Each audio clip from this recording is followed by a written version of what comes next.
lost 2 majors in the same month.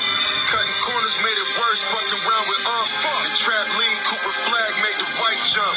When the plug got knocked, I started giving fronts. What's up, people? Peace and blessings to y'all on this Sunday. We've been talking about the Nolan Wills case for some time now, and I know everybody has different opinions and perspectives about it. I've even given my own take on it between Brandon Tatum. You know how that's going, the interviews with Nancy Grace. I think that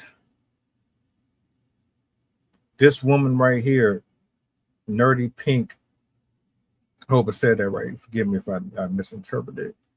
I think she has the most accurate assessment that I've heard so far.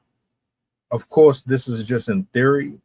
Y'all do with this what you will.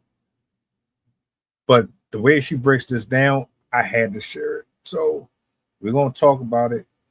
And ultimately, at the end of the day, we just want justice served, period. That's it. Anyway, I'm going to shut up. I'm going to let her cook, and we're going to break this thing down.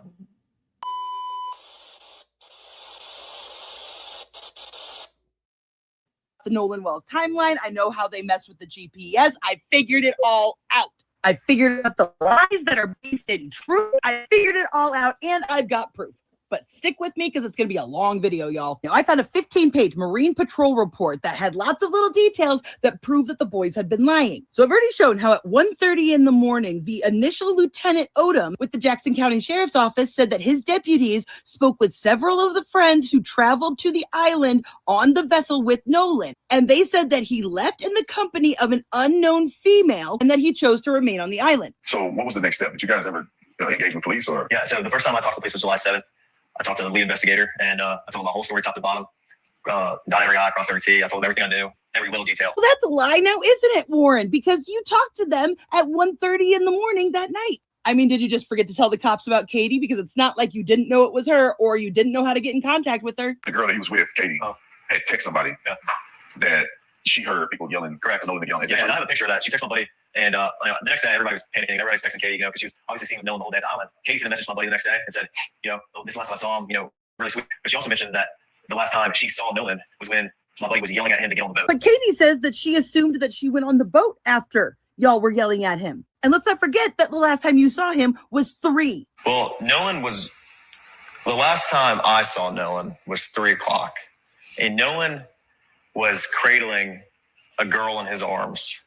And yet for some reason around noon, the name of another girl who hadn't even seen Nolan in a year was given to the patrol to go interview, saying that she was with that group, not Katie. They also gave the name of a couple of other friends who they weren't able to get in contact with. And despite having a picture of a text message from Katie, funny how you didn't share that with Officer Tatum.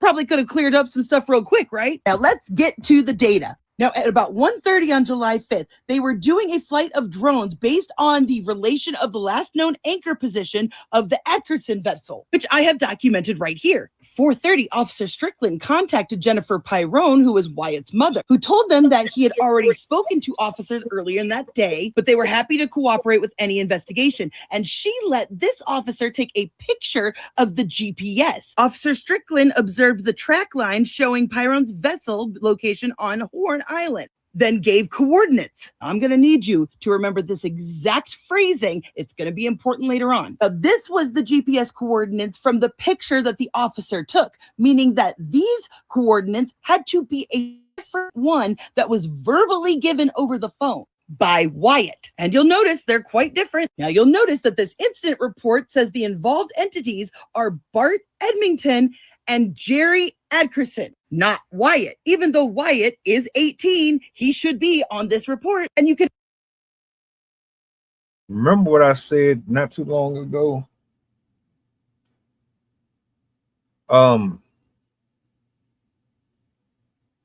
With the Carmelo case. When you have folks that are friends, family, they tied in with the other parties, and something, this major happens, the likelihood of people giving you accurate information is consistently and considerably dwindled, because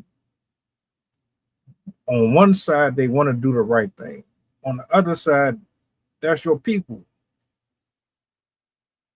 What are the odds you're going to get somebody that's going to be of any type of honor in those type of situations?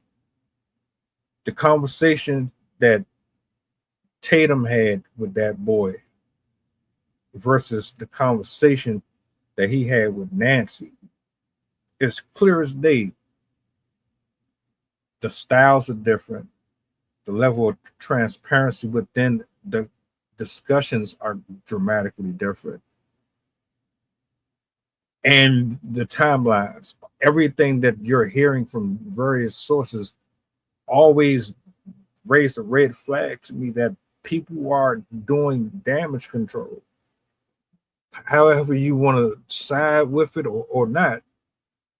But I'm going to shut up. Let's continue.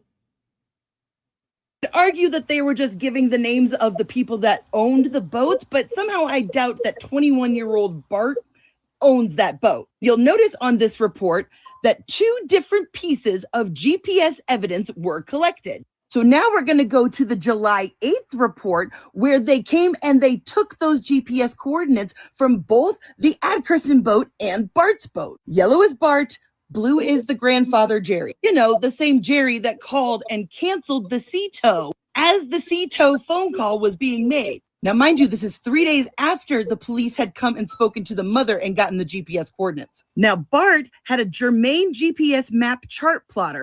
Jerry's boat also contained a germane GPS map chart plotter. Now, I had to look up the difference between waypoints, tracks, and routes. So waypoints mark specific spots. Routes connect them in a planned order, and tracks record your actual path. Now, according to that GPS data, there is no movement from 11 to 4:30, but we know that that's not true. Warren has never been able to logically explain how they ended up so far away from the shore. Because according to him, he said at 3 o'clock, that was the last time he saw Nolan. Bart was trying to yell at him to get on the boat. His brother got into a fight, so he got his brother to come over there. That's when he saw that it was all sinking, because he said this. There's a lot of people on, so it drags water in. And eventually, I think over time, we were out there for a couple hours.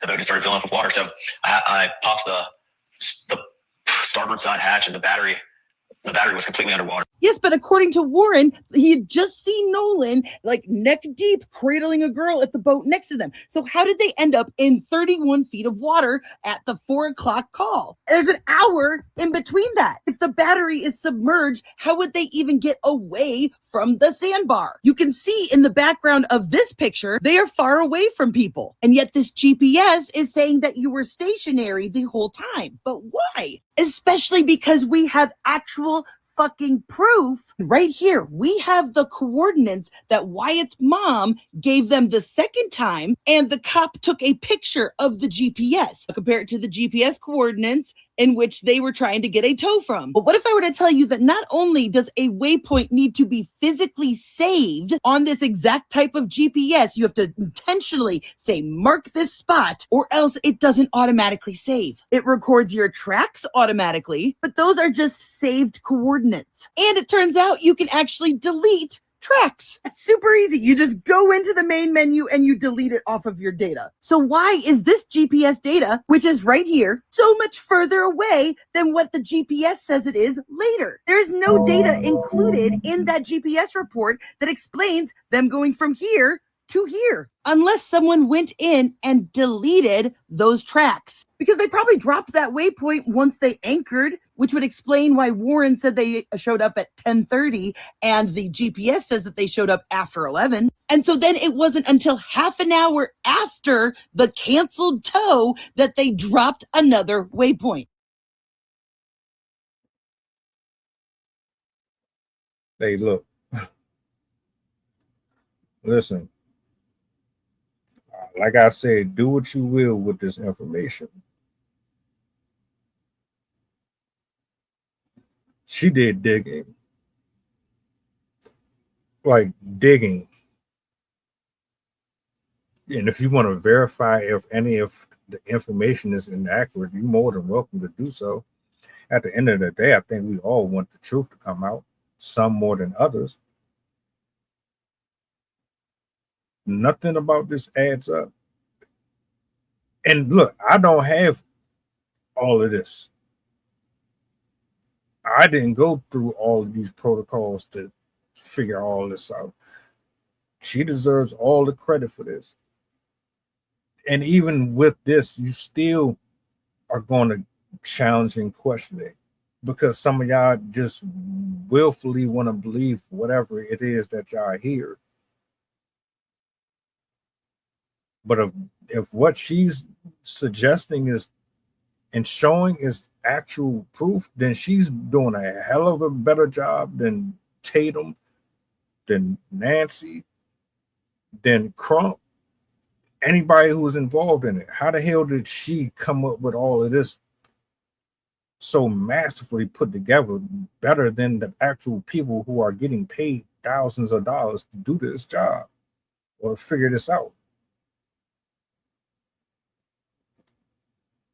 And mind you, the exact same GPS was used in both boats, and Wyatt/Jerry's boat has the tracks and routes where Bart's does not. And again, it tracks it automatically. So you have to intentionally delete those tracks. And why did they do that? Well, it turns out Jerry Atkinson just so happens to be the owner of Ocean Marine Group in Ocean Springs and Gulfport, which is literally a boat dealer. So guess who's going to know that information? We already know Grandpa Jerry was in the mix because the only way that he could have canceled the sea tow before it even started to head out is if Wyatt had called Jerry first and Jerry told him to call for a sea tow and then canceled it for him, which would explain why he couldn't give any descriptions of where the water was, how high was it. We know that the sea tow did not bring in the boat. In fact, Bart's mother came on Facebook and said that there are pictures from my son's boat of the boat about to be towed, which is clearly who is about ready to tow them here as Wyatt is on the phone. I can tell you 100% that this is not a sinking boat. You can see Bart bringing them in this picture. But Bart was supposedly the one yelling at Nolan to get on the boat, remember? Why would he be yelling at Nolan to get on a boat that's sinking? Unless he was telling Nolan to get on his boat. And Warren accidentally explained what really happened with the engine. Whatever happened with Nolan happened on Bart's boat,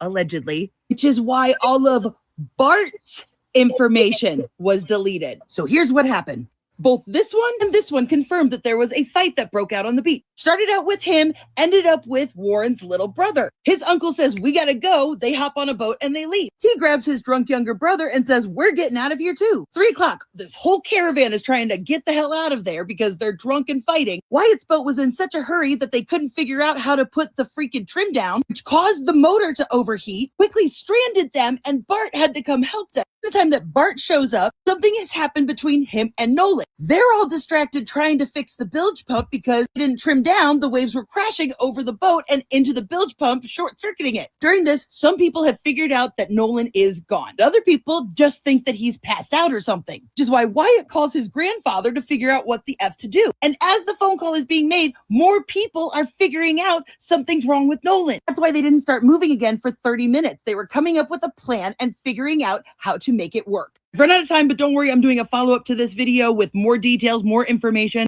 And if you like my work, be sure to show your support in my bio. I figured it out. This case is exhausting, man, but it has to be investigated and it has to be thoroughly done. It has to be done by people who actually have a heart for humanity, and then they're not picking and choosing the skin complexion to give more benefit to. Shout out to this woman, man, for all of the details, for your theories.